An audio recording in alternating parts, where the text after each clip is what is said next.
Hola, esta es la primera parte de la clase de terapia.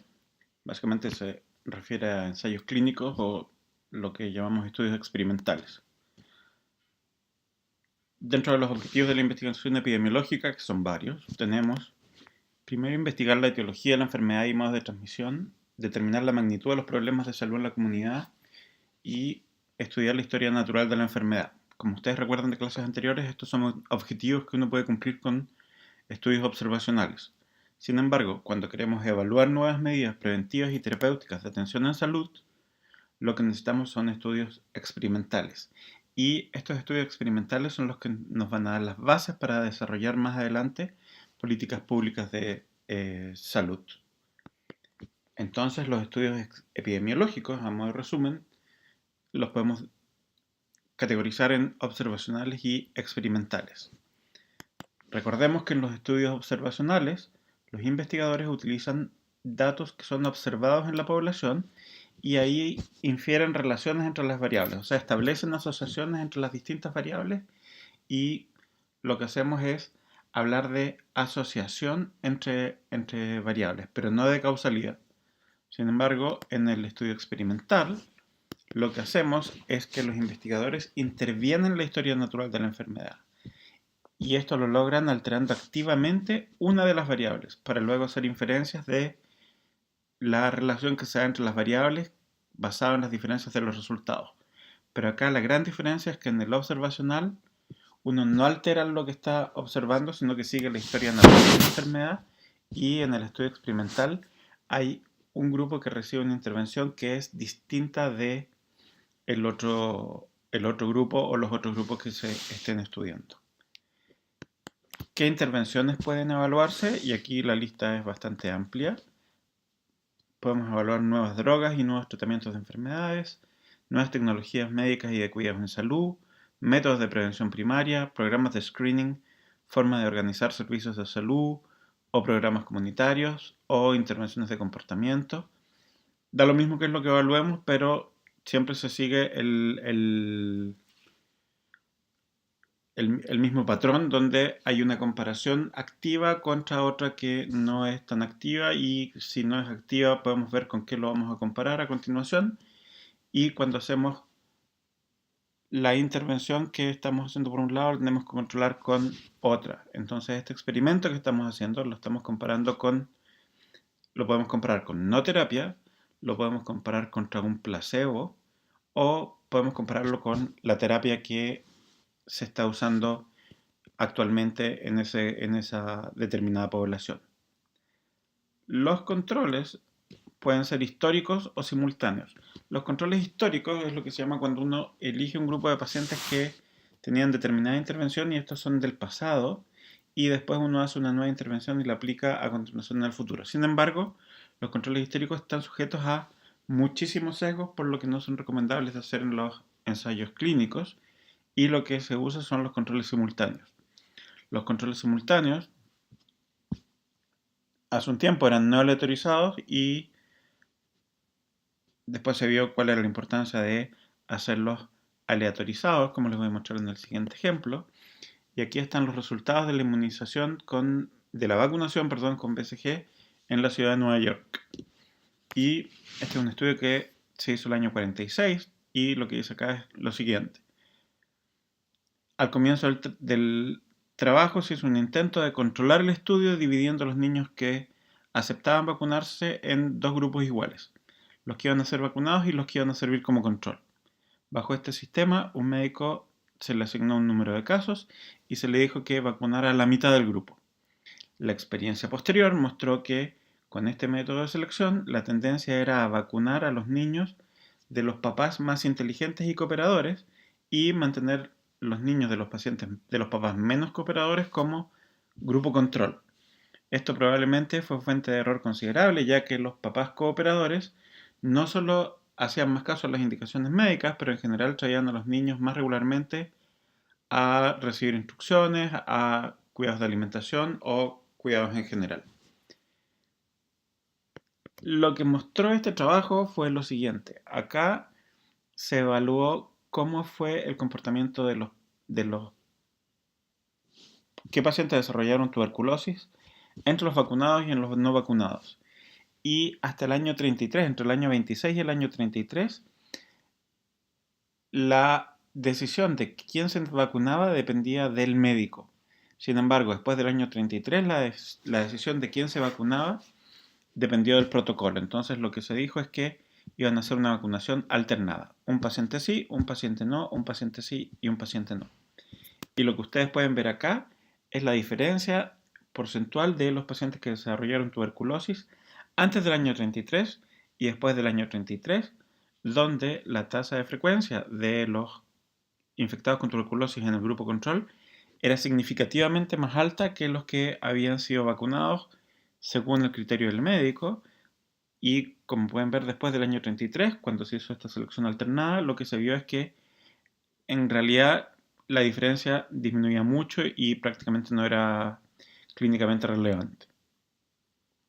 Este fue el primer trabajo que mostró cuál era la importancia de hacer una aleatorización, aunque en este caso en particular era una pseudo aleatorización, pero se mostró la importancia de que la decisión de quién estaba incluido en qué grupo no dependiera exclusivamente de cómo el médico evaluaba a los pacientes que iba a intervenir.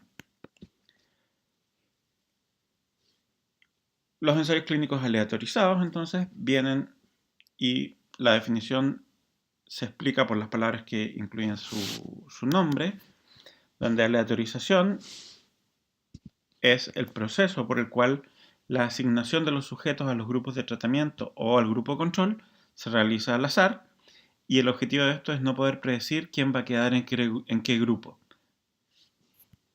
Ensayo se refiere a un experimento y un ensayo clínico es un experimento controlado clínica. ¿Y por qué es clínico? Porque tiene un evento clínico como variable resultado, o es realizado en un contexto clínico, o en personas que tienen una enfermedad o una condición de salud específica.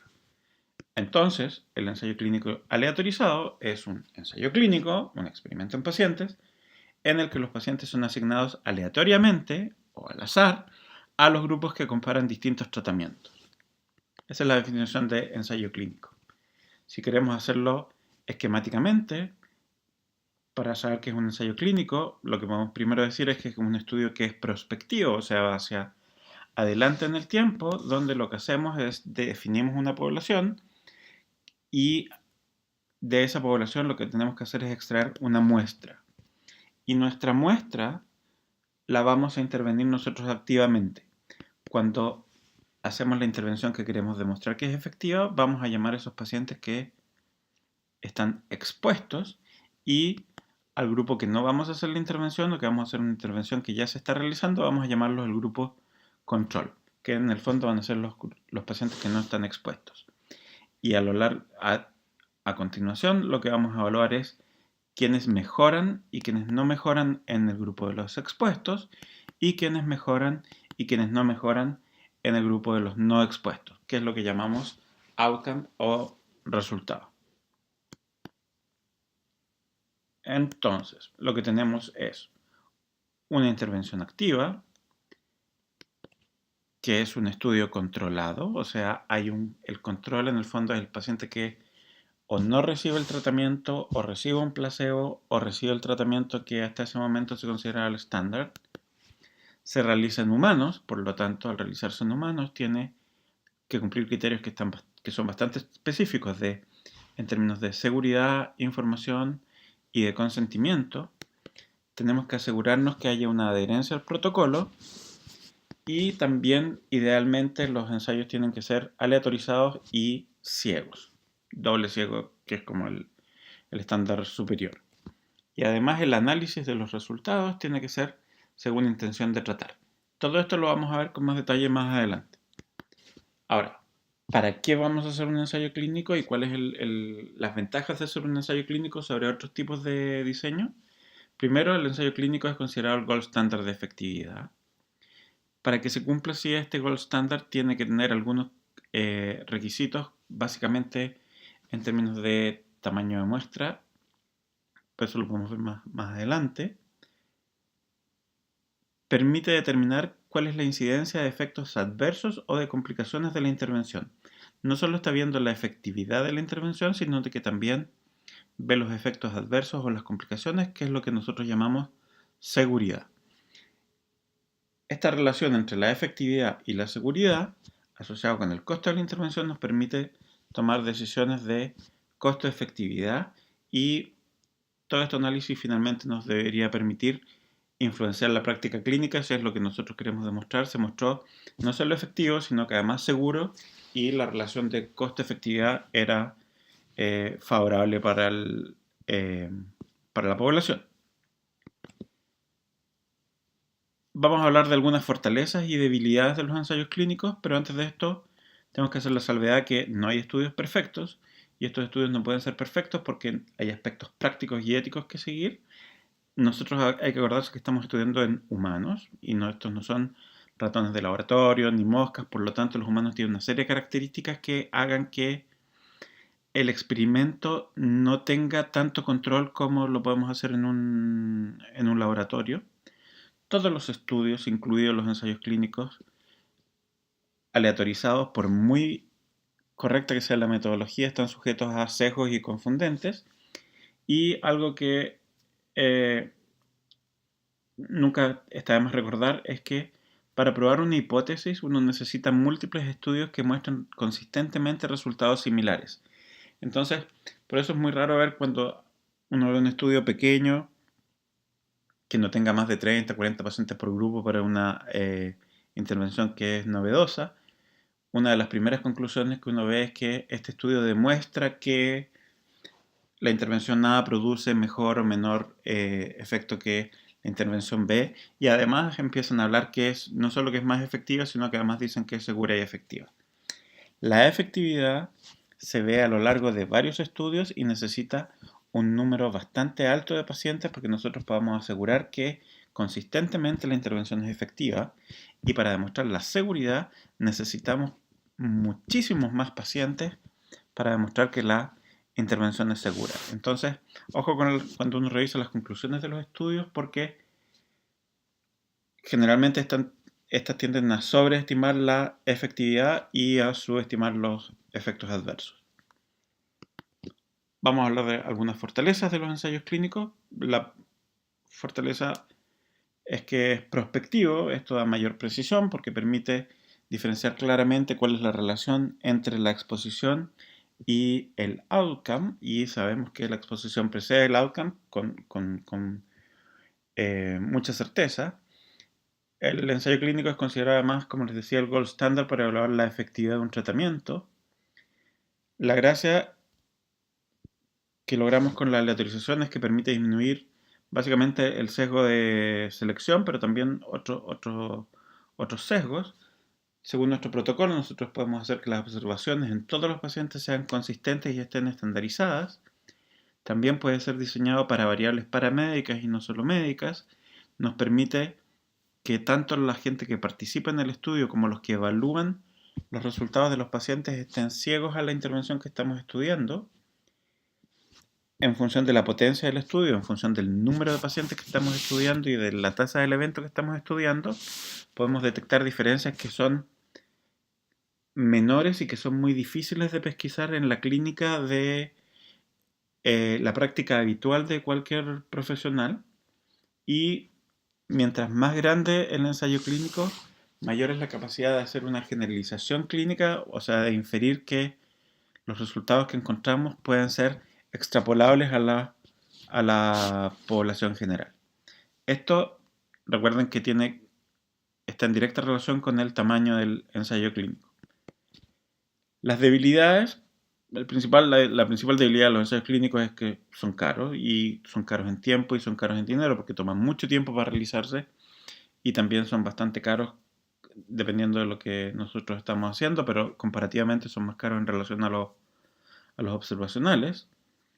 El foco muchas veces es estrecho, y una de las grandes críticas que se hacen es que los resultados no reflejan qué es lo que sucede en el mundo real, y dicen, no, estas son condiciones de laboratorio, así que no podemos inferir que los resultados se van a repetir en los pacientes, lo que no necesariamente es cierto, pero también hay cierta verdad ahí. Y otra habilidad es que cuáles son las implicancias éticas, porque de todas maneras va a haber algunas intervenciones que no las vamos a poder estudiar mediante ensayos clínicos, ya sea porque son conocidamente dañinas o tienen un riesgo potencial para los pacientes, o estamos compitiendo con la autonomía de los pacientes al obligarlos a seguir determinado protocolo, etc.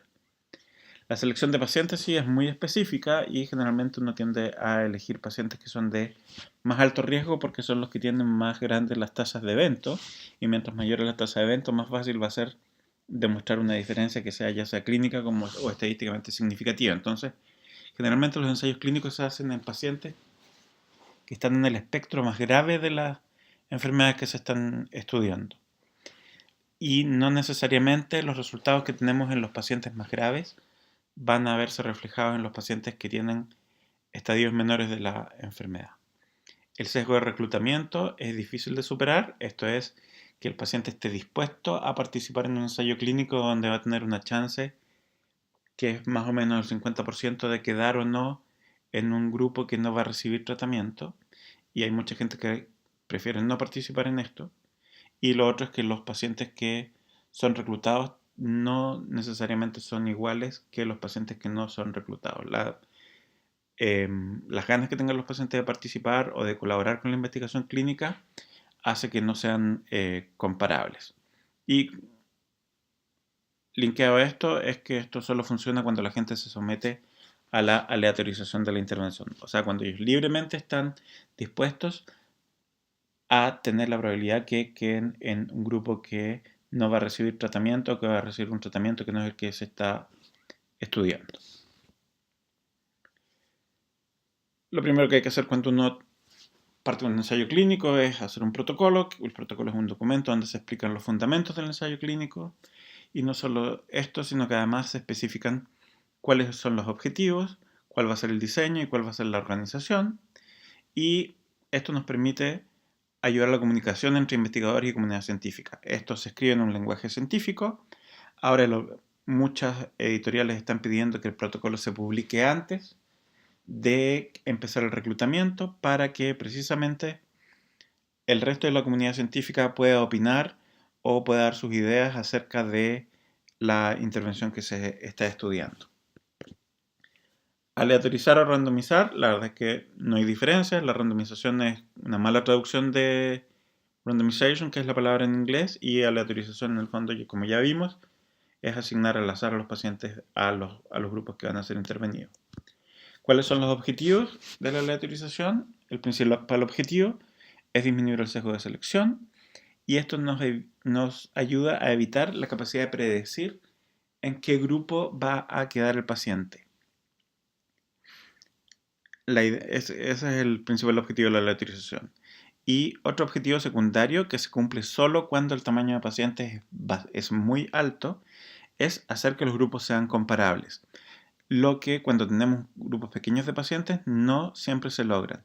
Acordémonos que las enfermedades son multifactoriales, y lo que nosotros buscamos con la aleatorización es que todos los factores que puedan influir en el outcome de una enfermedad sean comparables.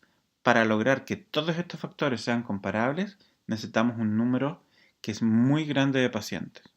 Por eso la tendencia actual es que los ensayos clínicos cada vez sean de un número mayor de pacientes, lo que además los hace más difíciles de realizar. ¿Cuáles son fuentes de números aleatorios? Tenemos tablas de números aleatorios, hay computadores o calculadoras que dan números que son pseudo aleatorios, ya que los sacan mediante un algoritmo, pero hay números aleatorios reales que podemos obtener ahora en la internet. ¿Cuáles son formas incorrectas de aleatorizar? El ejemplo que habíamos visto anterior de la vacunación de la BCG, por ejemplo, los grupos alternados no son una aleatorización correcta, porque nosotros en el momento que asignamos el primer paciente, sabemos inmediatamente en qué grupo va a quedar asignado el segundo, el tercero, el cuarto y así sucesivamente hasta completar todos los pacientes. Otra forma incorrecta es asignar según ya sea fecha de nacimiento, el mes del año, el día de la semana en que se reclutan, letras del nombre, etc. Todas estas maneras son incorrectas porque precisamente evitan que nosotros podamos o sea, ayudan a que nosotros podamos predecir en qué grupo va a quedar asignado. Y el objetivo de la aleatorización es que esto sea impredecible.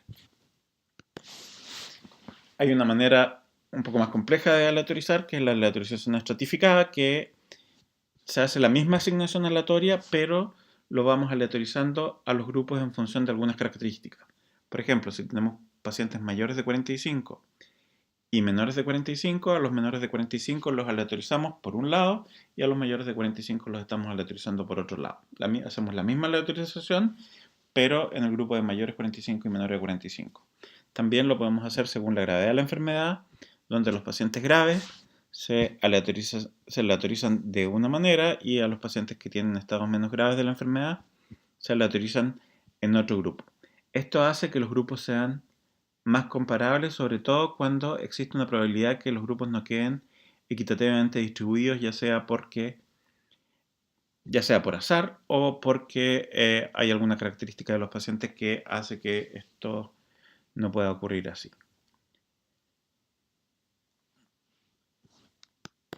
El enmascaramiento ciego es el proceso mediante el cual se oculta la asignación del grupo a los pacientes o los participantes del estudio, a los tratantes o a los investigadores, a los recolectores de información, y a los investigadores.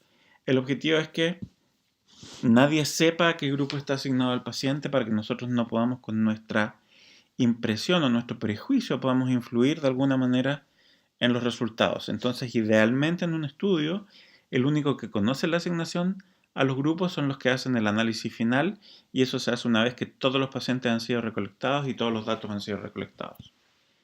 El objetivo del enmascaramiento, como pueden deducir, es aumentar la objetividad de las personas que participan en el estudio y por lo tanto lo que estamos evitando es el sesgo de medición. Hay distintos niveles de enmascaramiento, hay estudios que no se pueden enmascarar, hay estudios que se pueden enmascarar solo al paciente que recibe la intervención o solo al que lo está evaluando. Hay estudios, sin embargo, lo ideal es que por lo menos el paciente, el tratante y el evaluador estén ciegos a la intervención que se asignó. El placebo. Y el placebo lo menciono especialmente porque la mayoría de los estudios que uno se enfrenta en clínica se comparan con placebo. Pocos estudios se comparan con no terapia y ahora un poco más, pero antes no era tan frecuente que se comparaban con otra terapia o la terapia actual, que es lo que ahora llamamos estudios de no inferioridad. El placebo es entonces el tratamiento médico, es un tratamiento, una intervención que se administra como si fuera terapéutico, pero que no tiene ningún valor terapéutico demostrado. O sea, nosotros estamos dando en el fondo una pastilla, estamos poniendo un pinchazo o estamos haciendo alguna conversación con el paciente, pero en ninguna parte está demostrado que eso sea beneficioso para el paciente. ¿Por qué es importante? Y acá les quiero mostrar esta tabla que muestra cuáles en las columnas vemos qué es lo que sospecharon los pacientes que recibieron y en las filas vemos qué es lo que realmente recibieron. Y si ustedes se fijan en estos números, cerca del 60% de los pacientes o no acertaron a lo que estaban recibiendo o no sabían y no tenían ninguna manera de saber qué es lo que estaban recibiendo. Esto hace que el sesgo que tiene el paciente para referirnos sus síntomas o sus efectos adversos disminuya grandemente. Otra cosa que es importante de los placebos es que los placebos no evitan que uno tenga efectos adversos que puedan estar asociados al medicamento, porque mayormente al medicamento que estamos estudiando, a la intervención que estamos estudiando, porque normalmente todos los efectos colaterales o efectos adversos que nosotros estamos estudiando son multifactoriales. Y si bien lo que vemos en esta tabla es que hay una diferencia que es estadísticamente significativa en la tasa de hemorragia gastrointestinal, de úlcera, hematuria y hematoma, podemos ver que la tasa de evento en el grupo placebo en ningún caso es cero.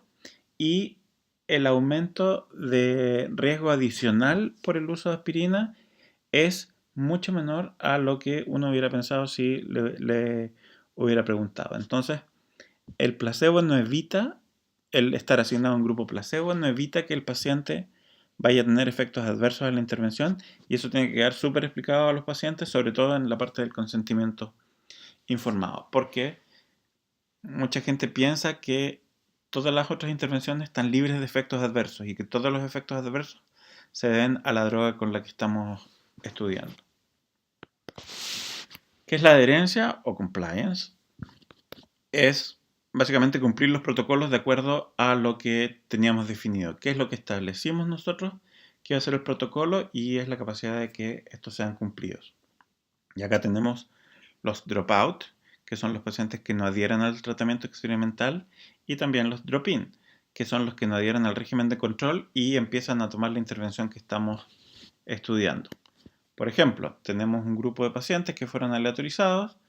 La mitad de la izquierda fue aleatorizado a tomar antiinflamatorios no esteroidales y la mitad de la derecha fue aleatorizado a tomar placebo. Hay un pequeño grupo de pacientes de los de la izquierda que no quisieron, no toleraron los antiinflamatorios no esteroidales. A eso les llamamos dropout. Y hay otro grupo de pacientes que tomaron los antiinflamatorios no esteroidales por su cuenta porque lo requirieron, porque el dolor no fue manejado adecuadamente según los criterios que ellos tenían, y esos son los que nosotros consideramos drop-in. Es importante tener esta consideración cuando se analizan los resultados finales. El análisis de datos, y acá básicamente tenemos dos formas de analizar los datos que sacamos de los ensayos clínicos. Uno es el análisis con intención de tratar, que es el gold estándar del análisis, que es analizar de acuerdo a la ubicación original en el grupo al que fueron asignados. Esto no considera la falta de adherencia. Si tenemos dropout o si tenemos drop-in, estos se consideran igual en el grupo que fue asignado y es importante analizar, sin embargo, las razones por las que no siguieron el protocolo completamente, pero al momento del análisis no los podemos excluir. Esa es la intención de tratar. Y la otra forma de análisis es por protocolo, que se analiza en el fondo el grupo al que adhirió más. Y lo que pasa cuando nosotros hacemos análisis por protocolo es que se pierde el beneficio de la aleatorización, porque nosotros tenemos que saber por qué el paciente dejó de adherir al protocolo. Y no basta, no basta solo analizarlo en función, no basta solo analizar a los pacientes que cumplieron estrictamente el protocolo, porque en la vida real hay pacientes que van a dejar de tomar el tratamiento, hay pacientes que lo van a tomar en forma errática, o hay pacientes que sencillamente se quisieron cambiar. Y esto lo quiero mostrar en el siguiente ejemplo. Acá tenemos un grupo de pacientes que fue sometido a una terapia para disminuir el riesgo cardiovascular y unos pacientes recibieron clofhidrato y que fueron cerca de 1000 y casi 2700 recibieron placebo. La mortalidad de 5 años en el grupo de clofhidrato fue de 18% y los que estuvieron en el grupo placebo fue de 19,4%. Sin embargo, cuando empezamos a analizar la mortalidad en función de la adherencia del clofhidrato, pudimos ver que los que tenían poca adherencia tenían mucha mayor mortalidad que los que tenían buena adherencia. Entonces, una de las conclusiones, y los que tenían buena adherencia tenían menor mortalidad aún que los que habían recibido placebo. Entonces, mirando solo estos resultados, uno puede decir que el clofhidrato, cuando la adherencia es buena, o sea, cuando se toma uno las pastillas que tiene que tomarse, en los horarios que tiene que tomar y por la cantidad de tiempo que se le asignó, disminuye la mortalidad. Sin embargo, vamos a analizar con detalle el resultado del grupo placebo. Y acá también tenemos un grupo que tuvo pobre adherencia en el placebo y que tuvo buena adherencia al placebo. Y como ustedes pueden ver acá, la diferencia en mortalidad cuando los comparábamos para adherencia no eran significativas. O sea, acá el paciente que tenía buena adherencia tenía menor mortalidad, tanto si tomaba clofhidrato como si tomaba placebo. Entonces la variable que estaba determinando la mortalidad era la capacidad de seguir el protocolo y no el medicamento que estábamos estudiando. ¿Cómo podemos monitorizar la adherencia? Primero podemos observar el tratamiento directamente, lo que es muy caro y engorroso. Podemos pedirle al paciente que cuente las pastillas, si estamos dando pastillas al final del tratamiento que nosotros esperamos. O también hay exámenes bioquímicos o de que nosotros podemos tomar al paciente para ver si efectivamente estuvo siguiendo el protocolo que nosotros le pedimos. Entonces, a modo de resumen de esta primera parte, ustedes ahora deben ser capaces de definir aleatorización, enmascaramiento, placebo, análisis según intención de tratar y adherencia. También saber cuál es el principal objetivo de la aleatorización y cuál es el principal objetivo del enmascaramiento. Este es el fin de la primera parte.